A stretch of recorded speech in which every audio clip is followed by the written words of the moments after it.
Do you need encouragement to turn tragedies into your own triumphant life story? If so, this podcast is for you. Listen to powerful guests who have persevered through challenges so you can gain strength to build your championship life. The host of Professor of Perseverance podcast, Dr. James Purdue.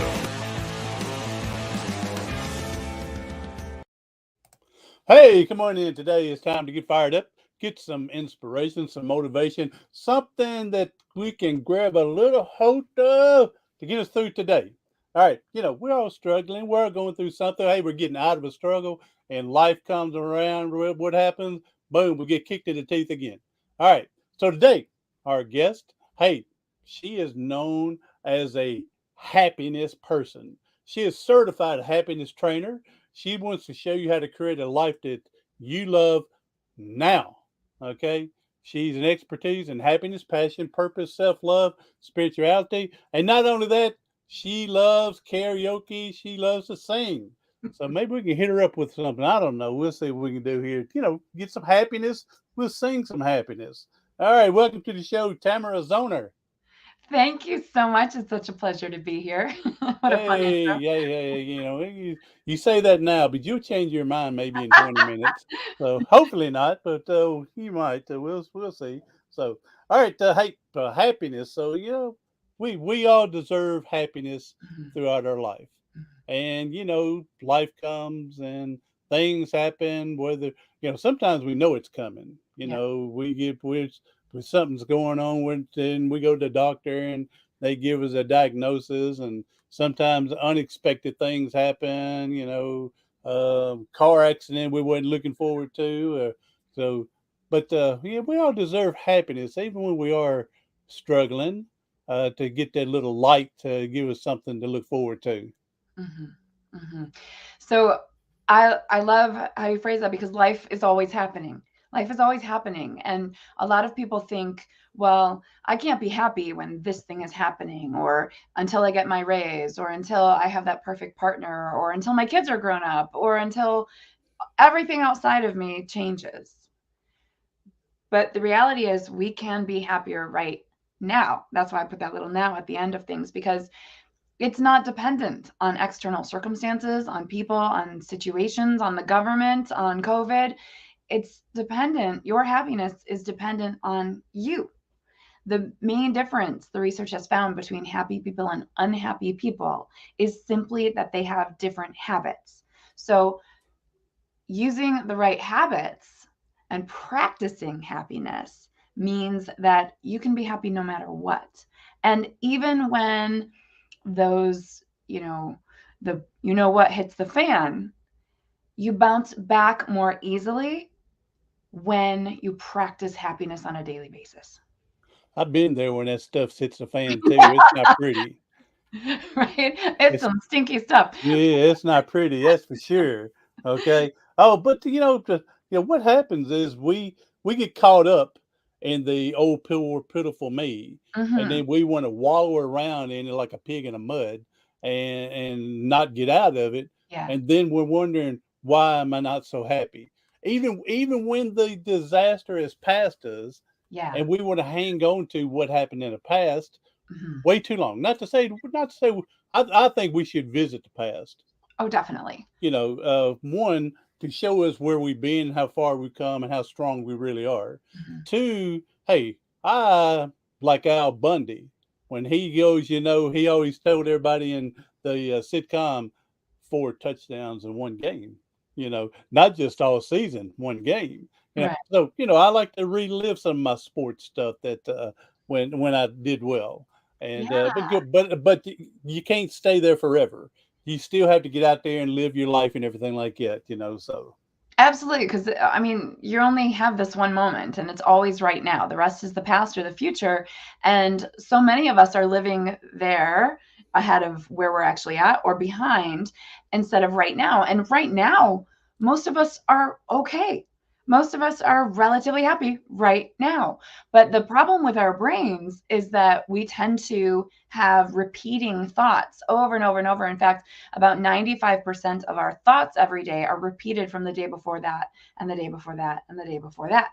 And so it's important to start to become more aware of what we're thinking and the movies that we're replaying in our minds over and over, so that we can actually step into our present moment and start creating from that, so that the future, if the past wasn't a good one, the future can be better. Oh, exactly. And since you mentioned that, go to my website, professorperseverance.com. We do a little commercial break right here. And go scroll down, and you'll find I have a free mini course on how the past doesn't have a future, but you do. So create your future today. Yeah. Back from commercial now. And so, yeah, I've mentioned it. I don't get at least I'm nice enough I don't mention my friend's name, but I do mention this situation that he lived so much in the past, Mhm. and I guess it's the way we're brought up. I mean, don't get me wrong, he was poor, but, Mhm. he had an opportunity to do better, but he got that DUI early in life, and he wants to hang on that forever, and I can't get a good job because I had this DUI 45 years ago, whatever it Right. was, 30 years ago, and instead of going, "I screwed up, I messed up, now let's make the best out of the situation and move forward in life, and Yeah. then still have the best life possible," from there. And so too many of us want to hang on. Mhm. I just don't understand it. It's what we call victim mentality. And so if we're living as victims, like, oh, this happened to me, and so I can never get ahead, we don't have a whole lot of responsibility for our lives. So it's easy to, make everything else the scapegoat. Well, I can't succeed because I had that thing so long ago. It's a way of BSing ourselves into thinking that we don't have responsibility for our lives. But the happiest people take total responsibility for their lives. We can't change the past, but we can certainly change the way that we look back at it and what we do right now today. Notice I'm saying that a lot because it's all today. Like, we don't live in yesterday. We live right now, and we create tomorrow in every moment. And so when we switch from this victim mentality of, oh, that happened to me, or I can't be happy because of my boss or my partner or my mother didn't treat me right when I was growing up, then we also don't have any power to create our own happiness. We give it all away. But if we say, hey, that happened to me, and I'm going to work toward a solution of these repeating thoughts or these negative patterns, I'm going to take a solution at hand and start changing my mind and changing my behavior and my habits. Then we step into this empowered victor mode where anything is possible. Anything's possible. Nobody's to blame for what has happened to them, but we're all responsible for how we move forward and what we do with it. Well, we've been told to be life readers. We should read.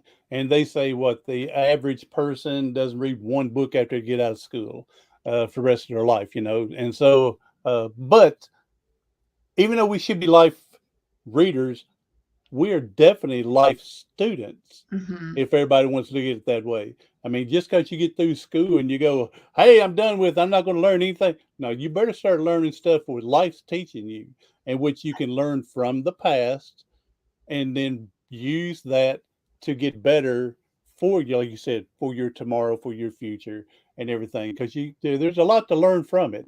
It doesn't mean you have to live in it, but there's a lot you can learn from there. That's perfectly said. That's so good. I have Oh, a thank little you. I have to slip you that $20 bill in the mail one day for that. Thank you. You're so welcome. I have this little sticker on my bathroom mirror because the bathroom mirror is a place where when we're getting ready, we're thinking about the day ahead and we're thinking about yesterday and like, was it good or was it bad and what happened? And maybe we're lamenting. A lot of people lament. So on my bathroom mirror, I have this little sticker that says, what can I learn from this? What can I learn from this? Because I have this motto that everything happens for me. Now, I didn't always have this motto, but about 10 years ago, I noticed I was being a total victim and thinking I was stuck in a situation when in fact all I had to do was have some different thoughts and change my mind and focus on a solution. And then I started living more empowered. And when I asked myself, what can I learn from this? And remind myself that everything is happening for me, no matter what. No matter what happens. If I fall and break my ankle, and I'm gonna knock on some wood, hope that doesn't happen. But if I do, what can I learn from it? How can I grow from it? What is this teaching me? Every single moment, and not to bypass the pain of an experience, because if we're truly authentically happy, and that's my goal for people, we also feel the hard stuff. We allow it and we move through it, and we allow it to move through us so that we don't get stuck in it and then live regretting our past for the next 20 or 30 years. But if we learn from it, we grow from it, and we can consistently move forward and be much more empowered in our lives. And those are the kinds of people we want to be around. So those are the kinds of people that, have more friends and have more positive things happening to them. Whereas the victim might say, oh, he's so lucky, everything good happens for him. But no, that guy's creating the good stuff by putting his attention on it.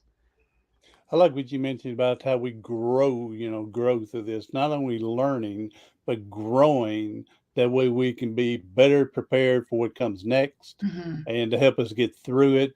And yeah, and then I'm all big about we have to have a supporting cast. We Yes, have to have, you can't win the Super Bowl if you're the only one out there by yourself. 100%. And again, the one thing is here, and the same thing with the Super Bowl, World Series, supporting cast.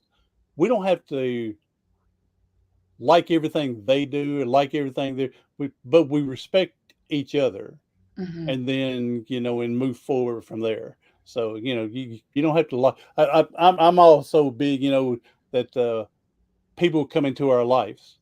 Yes. We learn so much from them, and they help us and teach us so much. Even the people that are bad to us. I say especially, I mean, you learn a especially those lot from people. them, and then if nothing else, how to avoid the next one coming to you. Yeah. Like, look at the difference in empowerment here. So if I have someone who hurts me and I say, oh, this happened to me, they're terrible, and I'm a victim, I can't do anything, versus, oh, this person is in my life and these things happened, what can I do differently to make sure it doesn't happen again? What have they taught me, not only about life but about myself, who I am, what I'll stand for, what I'll stand up for, or what I'll allow, how I'll allow myself to be treated, and will I continue that? So, my ex-husband is a great example of that. I love to call him, and not to his face, but I love to call him the greatest teacher of my life, because he consistently behaves in the same way that caused me to leave the marriage and get a divorce, which I'm so grateful that I finally was able to do after 15 years of living with someone who was emotionally and verbally abusive. Now, a lot of people in my position might continue to go, oh, I can't be happy because he hurt me so much. But he's not still hurting me unless I let him. Exactly. So, if we can say, this is my greatest teacher. So, over the course of like the first 5 years after my divorce, especially, I would really pay attention to my own response anytime I had to communicate with him. Like, what happened in my body? What kind of things did I want to say? Could I come from a place of peace, or was I agitated and stressed and wanting to just hit back? And it was when I could finally pause and let myself have the feelings of stress. I mean, there's, when people have been through a long-term situation, there's going to be lingering effects in the body, and we have to be patient with ourselves to process it and let the body learn a new response. And so I would just notice. I wouldn't judge myself for, oh, you're terrible. You reacted instead of responded. I would just say, oh, look, this was a little easier than the last time. You were a little more calm than the last time before that. You responded instead of reacted. And so if we can be aware of how we are showing up in our relationships, then that's a huge part of our growth. And we choose better relationships when we learn from the ones that weren't so supportive. And that, I call it the garden of happiness. It's one of the main areas of happiness, those relationships that we have, the people we're surrounded with. Are they supporting us or are they tearing us down? And we've got to be willing to clean up our garden. Get the old weeds out of there so we can flourish. Yeah. So, all right, let me ask this question here, Tamara. Let me ask this question. What was Tamara like then before the marriage? If you're talking about you didn't say word abusive, so I hate to use that, but that's what I'm using Mhm. from that, from the control and Yeah. verbal and emotional from there, because that's what it is. Yeah. And so you didn't use it, but I'm throwing it out there. Okay. Okay. Now, so what was Tamara like before this? Or was she a good, happy, good, lucky, going outcast and going, man, I'm all fired up? Or were you low self esteem? I'm lucky I fell in love with this man. He made me feel so special. Now look where I'm at. And then you fell, and then you refound yourself or reborn afterwards. Yeah, so, what is Tamara beforehand, and how'd you get where you're at today? It's kind of I kind of did a repeating cycle. So my mother and I have a great relationship today. We've done a lot of healing, but I joke that, quite seriously, that I married my mother. So, she had a lot of mental health issues while I was growing up, and they weren't really taken care of until I was in my early 20s. But I'm a naturally optimistic, happy person. We're all born with a certain kind of, do you see the cup as half full or half empty? And I had this. All right, hold it right there. Sure. I'm going to ask the question. Okay. Do you see the cup full or half empty, or is it, no, is it half full or half empty? There you go. That's it. Half full or half empty? What do I you see it say? half full. You I said half full. Yeah, Well, I'm a half full kind of I a say that's I've come to the conclusion that's a trapped question. Okay, you know why I say that now? no, tell me. Because what are you going to say? Neither going to say, well, it's half empty, or you're negative. All right. If you say it's half full, then they go, oh, you're positive. I say it's overwhelmingly overflowing full, because if you look at the water that's in there, then you're trapped into.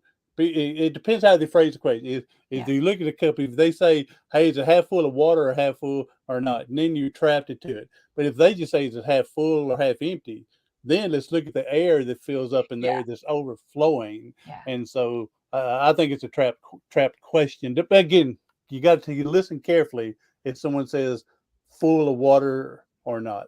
If Mhm. they don't say the water, then you throw the whole thing out there. So, all Got right, it. I'm sorry. I like Just I like that's one of my I like to tease people with. And so, all right, it's good to broaden the perspective too. So I like that. My kids will say, "Oh, it's full. It is full. It's full of air." Yeah. And I like to teach people how to have that cup overflowing. So, um, but I had a good, optimistic, sunny, my mom called me sunshine when I was little, and my grandpa called me bright eyes, and I just had a real perky personality. And and then, I became a teenager, and that's when my mom really struggled with her mental health issues, and I maintained my optimism and somehow didn't really take on what she was saying to me. I had this like natural protective bubble around me. And so I never really had massive self-esteem issues like most people do. In fact, uh, I think it's only 5% of graduating seniors of high school report high self-esteem. So low self-esteem okay. is an epidemic. 2 out of 3 adults suffer with low I self-esteem. could see that. Yeah. I didn't know the statistics, but I could see that. Yes. Yeah. So it's really not something that we're not taught confidence. And it is a skill. So when I went to college, though, I got away from the toxic home environment and started really discovering who I was. And I started singing some more. I was in choir all the time, but I did karaoke. I love that. And I started to go dancing and then studying what I wanted to study, which was human beings. So psychology and family studies and family systems, and really learning all of the stuff that I find so fascinating, and being able to completely embrace who I am, without parents telling me who I'm supposed to be or how I'm supposed to act. I got to just be who I am. And then I had a loving relationship for a couple of years, and then we went through a very bad breakup, and I kind of spiraled down. So it was a very, very hard time. And on the back end of that, I met my husband, and I married him 6 months after meeting him. And There you then go. from Michigan farm girl, we moved. He's a French guy, and he moved me across the world to Singapore. Oh, So wow. 8 months after I met this man, I was living across the world with him, and I didn't really know him. It probably should have been a rebound, but I married him, and I was all for the adventure, but it was the classic cycle of abuse. Use that word. And when I looked back on it later, I mean, this is what I'd studied at university, and I didn't see it. It Hmm. was that classic start to, kind of beat me down. You didn't see it because love is blind? Love is blind. And he was a Yeah. charming Frenchman who wanted to take me all across the world. I'd never even had a passport before. This was Hmm. exciting. And I had to marry him to move to Singapore with him, right? That wasn't a real rule, but I believed it was. I was a young woman in my early 20s, and I was naive and excited to get away from all the troubles and start Hmm. completely fresh. Yeah. And then over the course of the years, I realized, oh, he's a high functioning alcoholic. Oh, he's saying horrible things to me. This is horrible. But I was married now, and my own Now, parents. when you say saying bad things to you, horrible things to you, is that while he's intoxicated, drunk, Most often. or did it, yeah, bleed over even when he wasn't? Yeah, it was real subtle though. And so it was Yeah. kind of like crazy making, so they'll say, "Well, what's wrong with you?" Or I would cut carrots wrong Hmm. preparing dinner, and then I'd ruin the whole dinner. And by the time dinner was ready, he was drunk. So because wine. Yeah. And Yeah. and then sometimes there would be days of silent treatment, and it was crazy making. I was always off balance, and you know one of my friends long after said, it's the sane people who question themselves. The crazy makers never do. And it was true. So every time I was like, I don't know, maybe it was me. I have a good garden, and I didn't at the time because I was isolated. I was in Singapore, and then I was across Michigan, and then I was in England. And but once I was home again after I left the marriage, and I was surrounded again by people who loved me and treated me that way, they helped me see, no, like, you're constantly questioning, but that's because they caused you to. And I'll own that too, James. I often, people will say, I lost my voice in the relationship. And I said that too. But years later, I can look at it and say, and I can look at me and say, no, I gave away my voice Gave piece away. by piece by piece. And it took years to reclaim it too. But now, 10 years after leaving, well, it's 8 years since I actually left the marriage, but 10 years since I really started coming back to myself, Hmm. that I can say with total victor empowered attitude, I gave it away. I didn't mean to. I didn't realize it at the time. But in fact, I allowed myself to be treated that way. And with that awareness and with that knowledge, I can make sure that I never allow that again. Well, I mean, I'm not sure what to say because you're not the first story I've heard, with this abuse and stuff. And I just don't understand why men would treat women. I mean, we're physically stronger and all that stuff, Mhm. but that doesn't mean you have to overpower to prove it to them. Mhm. And I just don't understand it. Yeah. And so I'm just glad I'm not in a relationship like that. Either way, because women can be just as bad. Yeah, women do Okay, it too. and so that's why I say I don't understand it. Yeah. And so, but I'm just so glad. I'm so glad it took you 8-10 years now that you found the real you again, and uncork the genie within to come out and give you your wishes to have life back again so you can help other people.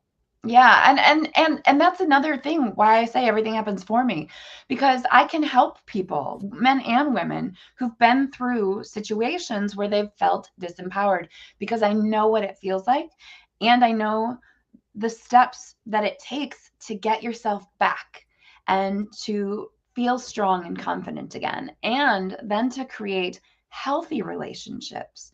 And so I feel like it's a real blessing that I can use my experience to help others, and not just other my kids too, right? I mean, Hmm. I have 3 children, they're teenagers now, and sometimes they're like, I don't understand why he says these things.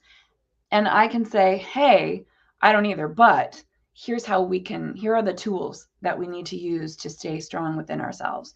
And frankly, people who behave that way, and I mean, he's not physically violent 99% of the time, Hmm. but it's people who are that cruel, verbally and emotionally. I believe that it is from a deep sense of insecurity and self-loathing. So They, we're happy with ourselves and we're feeling self-love. We don't treat people badly. We treat them better. Like that love overflows from us to them. But when we hate ourselves and we're deeply unhappy, that overflows to the people in our lives. well, that's what to say about bullies, Yeah. that they've been bullied or hurt somewhere along the line. So now they're trying to get on top of the people and bully whatever else. So, like you said, your husband, he's feeling so bad about himself Mhm. that he wants to drag everybody else down with him. Yeah. And I believe that they're truly hurting somehow, some way, for whatever reason. And the only way they know how to do things is to put it back out. Right. Yeah. It's like that's the way they relieve their own unhappiness and, dis-ease with their own life and their own being, is to just like, no, I'm fine. It's you that's the problem. Hmm. Yeah. So, all right, now, Tamara. So, if we know there's people out there hurting right now, but if you can give them one or two, we're not to the end here yet. Okay. I'm just asking for a tip or two to be happy. Okay. They're in some type of situation. What steps would you give them? To start the Take a deep process of breath. getting happier. First step, take a deep breath. When we can put our attention back on our breath, our brain stops for a second and it gives us space to reset. So, first of all, take a deep breath. And then life is so much better than most of us think it is, because we have this natural negativity bias. That's how we've evolved. It's okay, it happened. But if we could take 5 minutes to look for all the good in our lives, the silver linings, just take 5 minutes, and for 5 minutes say, oh, look, I might be scraping the bottom of the barrel, but my technology is working perfectly right now. Oh, the sky is blue right now. I'm breathing. My knees are working today. My hands are working. My voice is working. I had a good meal. I have water flowing from my tap, right? Some people have to walk miles for fresh water. And so if it's really hard, start with the simplest, smallest things. A lot of my I work with seniors a lot, and when you're 95, you've been through some things, and they'll simply say, I woke up today. Like, that's a good day. Yeah. 95 years old. I woke up today. That's a good day. So it starts so small and then build on it. Happiness comes from baby steps. We don't make a giant leap. It's just baby steps. And if we can do that and remember to do that periodically, then life gets easier and happier. I like also that we keep up with some type and I mean you can mentally do it, but it's easier if you go and write it down because you can refresh your memory. But the old gratitude journal, I you love know, gratitude as a tool. yeah, Yeah. and getting it from American, and that way you can because you're going to forget what you said last year, but you can go back and reread it and go, it was good at that time, you Right? know. Because your mind could paint a different picture and think, oh, I've always been unhappy. But if you keep a gratitude journal and you go and you look and you see all the things that you were grateful for, it, first of all, our brains don't know the difference between what's real happening right now or imagined or remembered. So Hmm. when we reread the things that we were grateful for, we re-experience them as well.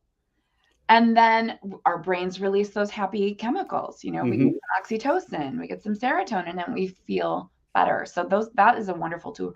And gratitude can literally change your brain. I mean, the research shows that even 3 times a week, 3 to 5 things that you're grateful for can repave the neural pathways in your brain toward positivity, toward gratitude, toward appreciation. And not only is that good for your brain, it's also good for your health. Like, that boosts your immune system, being in a state of love, gratitude, and appreciation. And we all need that right now. Hey, this gratitude thing, it's better than an Energizer Bunny rabbit. And Absolutely. so, I mean, look how excited I got just talking about it. hey, now, so here's my theory, and I know I'm totally wrong because I'm one of them that's not so bright.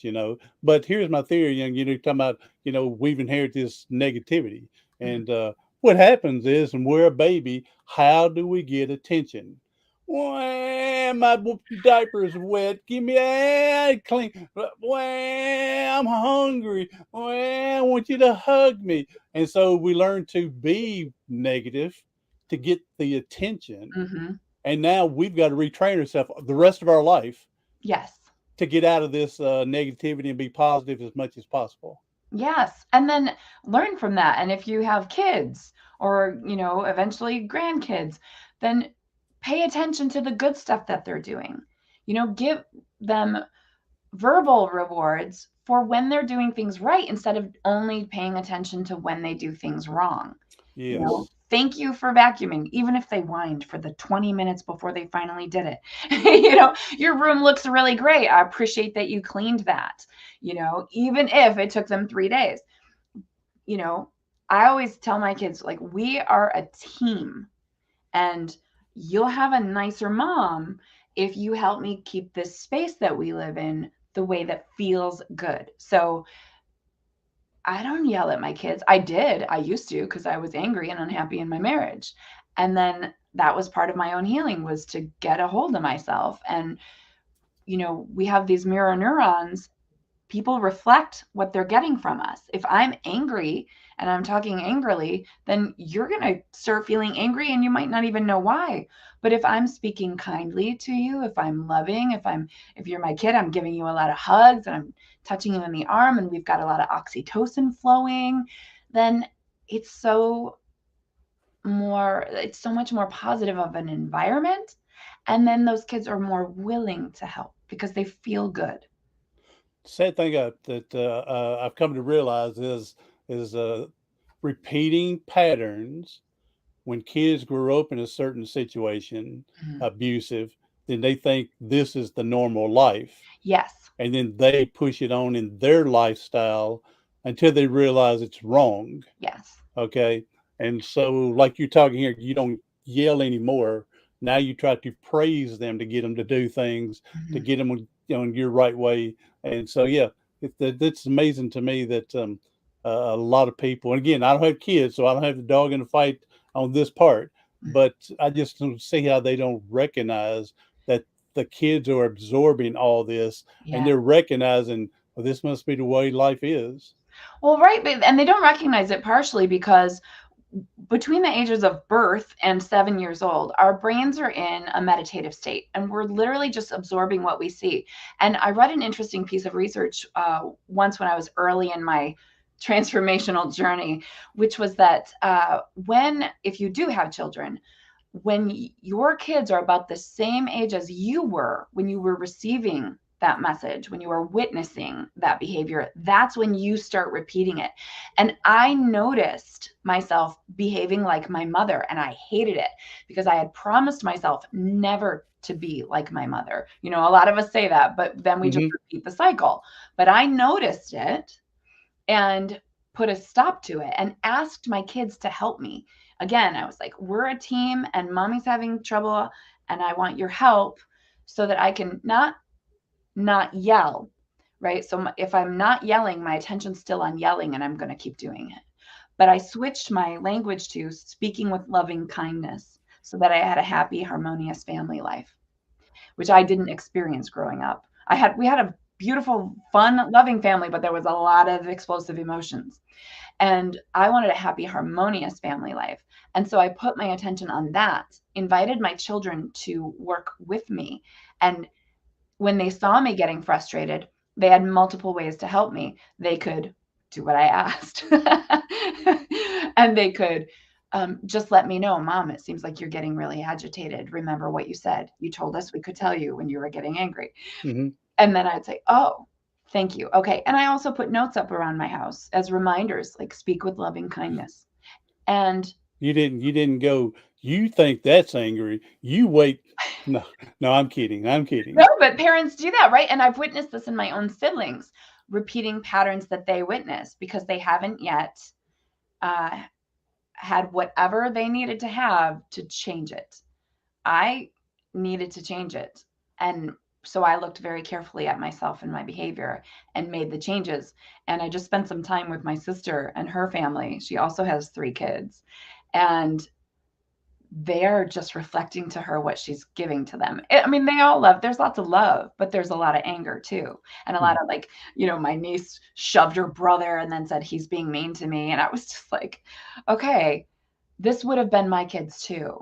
But I decided to take a different track, and we get what we give. We get what we give. So if we don't like the results from the people that we have relationships with, whether it's work or friends or kids, we have to look at what we're giving and start giving something differently before we get it back differently.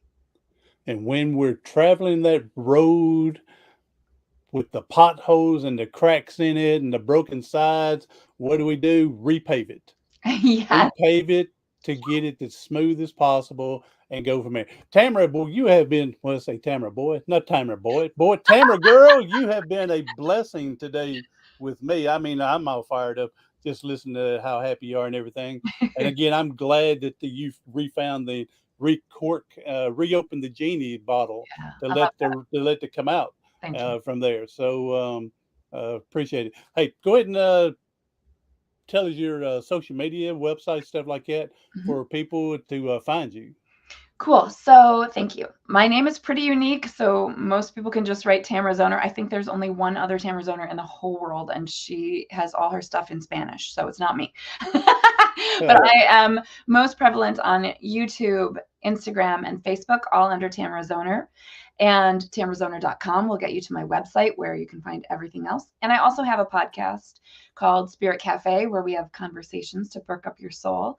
So you can visit me there too. And yeah, that's it basically. Google me and you'll find me wherever you need. But Do if the you old want, Google search, yeah, and Google's great. I'll find the link stuff and I'll put it in the show notes to make it easier for people as well Thank to go from there. So, all right, Tamara, we're now here's where we are. We're at that end now you. where we know people are hurting and struggling, and if you can leave us with one big golden nugget to help us get through today, what Mhm. would you tell them? Oh gosh, that's a big question. I would tell them, I will tell all of you that the world needs you. You're here for a reason, and you don't have to know what that is today. But part of this human experience is figuring it out.